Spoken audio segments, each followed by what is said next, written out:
So I've never been to Africa other than Morocco, which isn't, obviously any one country isn't a great representation.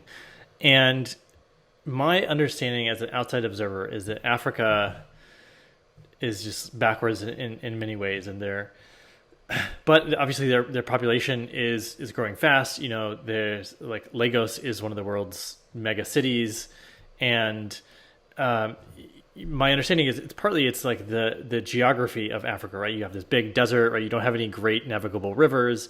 There's just like some weaknesses in terms of the geopolitics of it. But so what's your sense of like how Africa is developing, where it's heading? I'd just love to get a picture from you of your impressions of Africa. My short, simple summary is the following. Africa has been getting better overall for most Homo sapiens, most Africans, consistently, century after century, decade after decade. The general trajectory has been improving. And it will continue to do so in the next century, or this century and the next century, probably. And it will continue to lag behind the rest of the world. So that's the kind of like the disconnect that some people have, because some people say, but Africa's getting better, it's getting wealthier. It's true. But it doesn't feel that way because wealth is a relative thing. And that's the key thing. I talked about Rejoice, my wife, who felt rich, even though she didn't have running water, even though she had very little medication, even though she had to live with malaria, even though she didn't have a flushable toilet.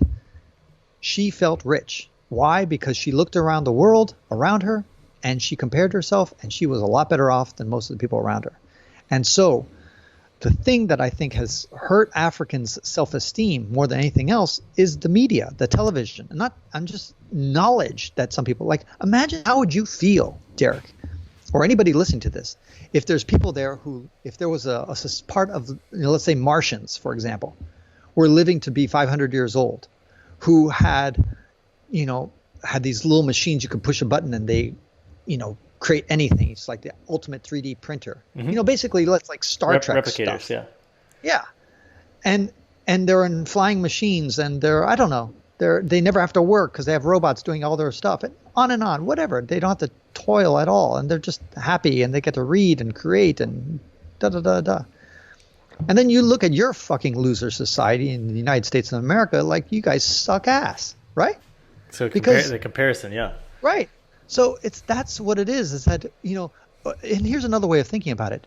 A king in the Middle Ages was poorer than somebody who's below the poverty zone right now in the United States. The guy who's living below the poverty line in the United States can buy a fucking mango, can eat grapes in the wintertime. A king in the Middle Ages could never do that. Let's assume he's living in a castle in Europe. A king in the Middle Ages would never have a polio vaccine that's injected into him, who has a hope of living beyond 40 years old, who's got, let alone internet. He can walk for free into a library and just log in and talk to anybody on the planet and do all the amazing things that the internet can do. A king couldn't do that. So on and on, I can list many things that a king in the Middle Ages didn't have that somebody who's living below the poverty line in the United States has. But of course, the king felt rich and the poor person in America feels poor. Even though objectively speaking, the poor person in America is richer than the king in the Middle Ages. Do you see my point? I think, yeah, one great lesson here is, right, it's it's in your fucking head. Yeah, it's in your head. If you let external circumstances dictate, then it's going to push you one direction or another. But you might as well just start feeling rich and just be rich in your mind. Exactly.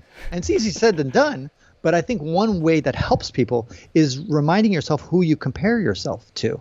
Donald Trump feels, I think, very frustrated that he's not in the top 10 of the Forbes 400, which is the richest people in America. So he feels like a fucking loser in many respects. Maybe he's not a good example because he doesn't think of himself as a loser. But anyway, a lot of people on the Forbes 400 probably feel like losers because there's so many people, hundreds of people above them on the list of the 400 richest people. For people listening, I mean, anytime you get into comparison, it's a trap because you've been to more countries than I have. So that I could say like, oh, I'm not as good of a traveler, or you've written more books than I have, or something like that, you know? Right, but it's not. I wouldn't say it's a trap. It can be a trap, but it can also be a blessing. It's a wonderful way to then make yourself feel better instantly. All you got to do is just compare yourself to somebody who's less accomplished than yourself. And you can always find somebody who's done less than yourself, who's better, who's worse than you, who's whatever. In any metric that you measure yourself by, you can always find somebody or a group of people or something that has underperformed your standard that you're measuring yourself with at that moment. And you can always find somebody who's above it. So all I'm saying is that to be happy, in my book, the Hike Your Own Hike, I even talk about this experience. Like, how would you feel you're hiking the Appalachian Trail and somebody comes in and gives you a free pizza? If you're a hiker, getting a free fucking pizza is like, wow, you have a fucking orgasm just sitting there. You're just like, oh my God, this is the best thing ever. Now imagine I go into your same camping site, and I not only give pizza to somebody, but I give them some brownies, and then I give them a gift certificate to the Four Seasons Hotel where they can spend 3 days at a spa to get a wash. All of a sudden you're looking at your fucking pizza and you're like, this is it? This is all I got? Come on. Right? And just nothing's changed, but in an instant you've changed your perspective and you've changed your ruler of judgment. And we all have the power in our brain, kind of what you alluded to before, Derek. We have that power in our brain to switch how and we compare ourselves, who we compare ourselves to, and what we do it. And it's very hard not to compare because that's our brains are wired that way to kind of evaluate ourselves, you know. But just recognize that we do have a lot of control of how we evaluate ourselves. And one more on my diatribe here, one more thing. It's kind of like when the protesters on Wall Street were saying, you know, the 1%, the 1%, the 1%, you know, like Occupy Wall Street. I'm like, I felt like walking into the crowd and saying, you guys are the fucking 1%. Because you guys are living better than 99% of the planet out there. You just haven't gotten out of your silly little neighborhoods to realize that you are in 1% of the world. Now, how would you feel like if we tax you to death and now also take all that money and distribute it to the Africans and to the Southeast Asians and the other impoverished people in the world and distribute that money because you, my dear, are part of the 1%. And they're like, wait. They suddenly backpedal. Yeah. Oh, that 1%. Oh, no. Well, then I don't want to use that metric. So let's go back to the middle of your journey in Africa, and are you comparing yourself as you go along? Like what perspective is this trip giving you as you go through Africa about your own life? Oh, about my own life. Yeah, I mean, obviously you feel blessed because Africa is a wonderful place to remind yourself. And that's, I think, one of the reasons why people should and ought to visit Africa, especially the Sub-Sahara, and not just the cities. Well, I think the cities are interesting too because you can see some of the wealth that's in Africa, and you can kind of recalibrate your perception of Africa as being an impoverished shithole, because there's certainly lots of places in Africa that are actually quite wealthy. But the opposite is to remind yourself of how good you have it, and you will come back home and you're like, oh my God, I have hot water. Chook. I have drinkable, potable water on demand. You know, it's great. And all the blessings that we have, clean streets, no garbage on the street, and on and on and on. I can just go off and list it. So for me, my perspective, it was just a very good, strong reminder about how goddamn lucky I am. I was curious, actually, when you were talking about the mountain in Libya and you said you got 34 liters of water. I'm curious about the water situation. You know, how did you procure 34 liters and did you have to filter it? And you know, what's the water logistics? Yeah, so I had, there's in the Sahara, believe it or not, there are, you know, oases and places where you can get water. And I had a huge jerry can, big yellow jerry can that was a big filter, and you could pump it and it could filter thousands of liters. Now, having said that, I remember I lived for about 4 months in the capital of Niger, which is called Niamey. And there I just drank the tap water for 4 months. And I never had diarrhea or any kind of bizarre symptom. So there's a lot of places in Africa, not a lot, but there's definitely some cities in Africa where you could drink the tap water straight and be fine. But of course, there are people who in New York City, which has some of the cleanest water in the world, that people still filter their New York City water. So it's again your level of paranoia and a level of health consciousness or whatever you want to call it. But yeah, I would use filters, and then we had a bunch of collapsible like platypuses and other things, storage containers and plastic bottles. And remember, we also were distributing the water as every kilometer or so that we would walk, we would drop off a little small water bottle, and it was kind of like our little breadcrumbs that we would leave on the way, water crumbs, if you will. And yeah, that was great. And more logistic questions. What vehicle were you using, and did you have any sort of special outfitting of this vehicle to drive around Africa? I had two vehicles. So the first, I didn't have two at the same time, but the first one I bought is a Santana Anibal, which is a knockoff of the Land Rover Defender, and it turned out to be a complete lemon. Part of it is my fault.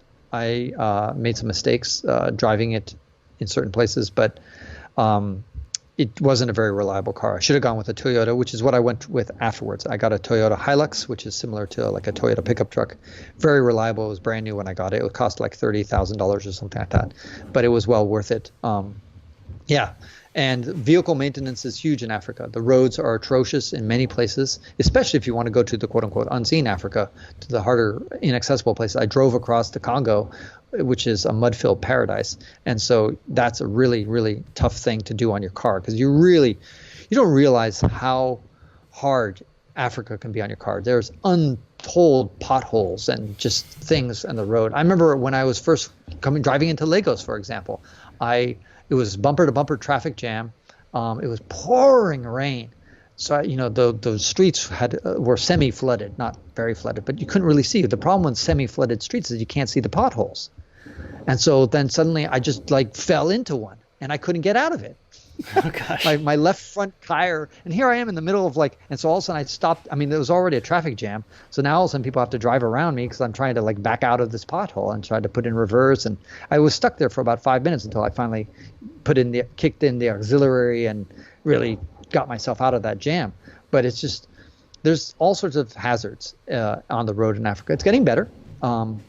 Nowadays you can drive from Cape Town to Cairo and never leave a paved road the entire time. And so they're definitely improving the infrastructure quite a bit from what it was before. I remember there's certain places I revisited in Africa. For example, when I was going between Benin and Niger, the first time it was just a sandy road, just sand. I came back 4 months later, it was completely paved in 4 months. So, and you see the Chinese are helping to build a lot of the infrastructure out there, and that is also helping. What's their stake in Africa? The Chinese, there's a lot of conspiracy theories and a lot of people calling them neo-colonialists and that kind of stuff. In general, the African opinion of the Chinese, I found I would ask them a lot about this question, and they seem to have mixed feelings about them. Some people are very positive because they recognize the fact that the Chinese are helping to build a lot of the infrastructure out there. Some of them are saying, oh no, they're taking a lot of resources and paying very little for it. And others have just, some people are happy that they're a lot of Chinese set up stores, think of them as like a dollar store, cheap places where you can get all these Chinese imports.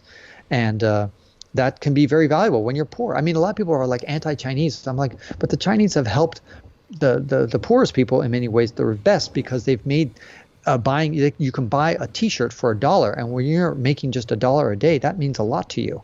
That you can buy certain items. Maybe matches for cheap, or a lighter for cheap, or a stove for cheap. When you're a poor person, those cheap things that are imported from China make a big difference to your life.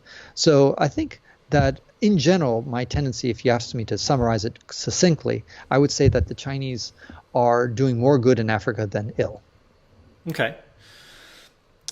And we had Jim Rogers on the show, and he drove through Africa almost 3 decades ago now, and he was looking for investments. And he told the story where he went to Botswana, I think, and he said, I bought every stock on the exchange, which was 7 companies,